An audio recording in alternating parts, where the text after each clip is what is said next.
Hey everybody, welcome to an extra lesson today on active self-protection. Extra, we are here at Casa de Asp in the Dry Fire Dojo, and we are set up to see if this afternoon I can meet the marksmanship standards of the officers on today's badge cam. If you use an AR-15 for home defense, you need to practice with your trigger and your sights. The Mantis Blackbeard allows you to do that much more effectively. It's a drop-in bolt carrier group and magazine that works with your trigger and your sights in your rifle to give you real-time feedback and reset your trigger up to 10 times a second. I use it all the time to be more proficient as a carbine shooter, and I recommend it highly. Holy smokes, if you haven't watched that one, please hit the link in the description or go over to the main ASP channel and watch it. I think it is just an incredible instance of officers doing an incredible job. And I just want to see today if I can hit the marksmanship standards that that officer had to, which was spicy. Now, I am not saying, just at the outset, I'm not saying that if I can hit it here in my dry fire dojo under very limited stress of YouTube watching, that means I could do it in real life. But there's really no way to know other than the fact that you were in it or something like that. So we'll put ourselves under some time pressure, we will put ourselves under some stress, and we're gonna do that today with the rifle that I have every day, which is equipped very similarly to the officers' rifles that they used. So again, my Lone Star Armory TX15 carbine with a low power variable optic on it. This one equipped with a Mantis Blackbeard. I love my Blackbeard, man. It's such a cool tool.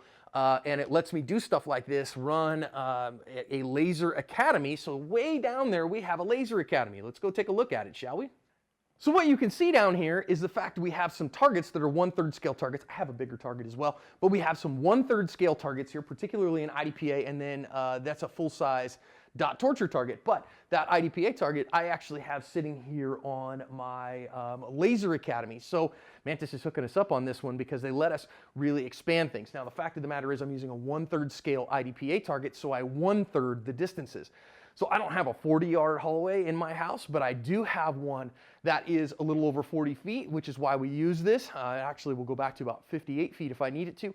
So at 1/3 scale, so 1 foot is 1 yard. So if we go back to 40 feet, we have the distance that the officers were using, and the Blackbeard will give us our distances and our hits. So let's take a look. Now, I know it's gonna be a little bit hard for you to see, but here's what I'm gonna do. I'm gonna grab my carbine, and I'm gonna use this wall because it's the closest thing I have to the steadying influence that the officer had at the door of his patrol cruiser, okay? So I don't have that. I don't have the ability to use that door, so I'm gonna use this wall instead, okay? So here's what he did. He got out of the car, stabilized the rifle here, and then went and looked and got in there, dialed up some magnification on his low power variable optic, and then got the hit that he needed. I don't know what magnification he was using. I don't know any of that fun stuff. But I know what I'm going to use. So this has got a Schmidt-Bender 1.5 to 8 short dot on it.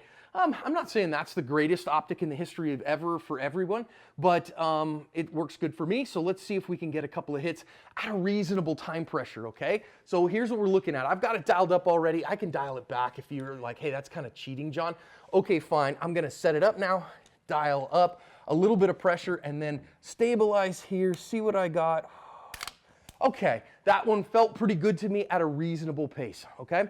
Let's maybe grab a timer and see how we do with that. Humbug, my range tech is charging and I need to get this video done, so we're just gonna use this regular timer. I'm gonna set myself a 3-second par time here, okay? Let's see if we can get it. A little lower than I wanted in that par time. Okay, so that was just a little low. Now I will say that this gun, because this is really only 15 yards, my optic is just a little tiny bit still offset. So that hit might show up a little bit low. Let's see if we can get it a little bit better.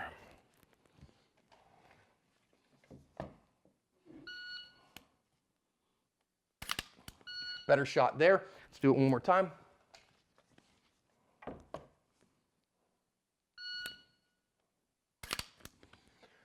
Felt pretty good about that one. That one was, quite a bit faster than the 3-second par time that we had set. So let's go down and look at our hits.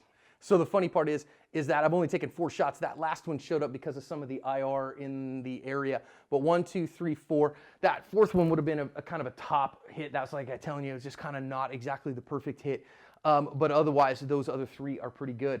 Now let's see about the pistol.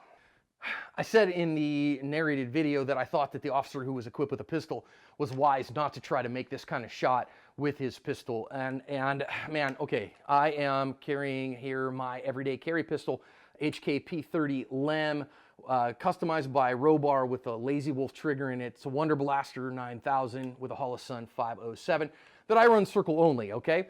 And I'll tell you, a 40-yard headshot with a pistol is no joke. Let's see if I can do it at all. Boy, that's a small target from this far away.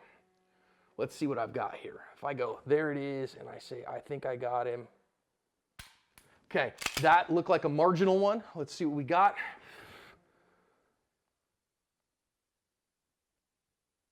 Okay, that was a good headshot. That was a very good headshot, but it kind of took me a bit.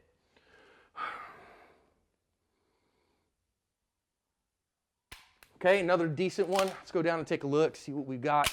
Ha, kind of funny. You see those top ones again. That's some kind of an artifact that we're just getting because of the laser beams here. 1, 2, 3, all borderline hits in that head box zone, that head circle that I'd really like. Kind of spicy. Let's see if we can do it under time pressure. We're going to start from hand because the officer had his gun out and in hand. Let's see if we can do 3-second headshots here. From a low ready. Oh, terrible flinch. Terrible flinch. Faster than the 3 seconds, though. See if we can do it again. We'll see where that shot ended up. That was a little high. Man, tough.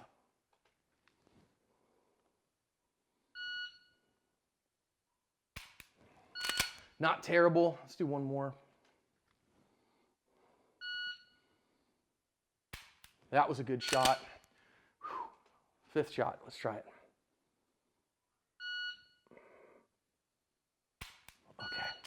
Now, of course, that's running a 32-minute of angle circle only on this Holosun. Let's go down and take a look. So it is picking up a couple of artifacts here, but one of the things that you can see is I got like 2 marginal hits. That one out there way on the edge, we did a couple. So you can see, man, that's pretty tough stuff right there. And I'm a pretty good shooter, and I was centered up pretty good on that. But man, at 40 yards, headshots under some time pressure, very difficult. These officers should be commended for the carbine work. I think the carbine work is doable. I think that it was great marksmanship because of the stress that he was under. With a pistol, I think he was really wise not to, because 40-yard headshots with a pistol, even a red dot equipped pistol, whoo, man, you better be Captain Spicy to get that done. So, hey, this is a great use for the Blackbeard and the Laser Academy. Try this in your dry fire dojo. Try to meet those standards and build your marksmanship until you can. Hope you guys have a great day.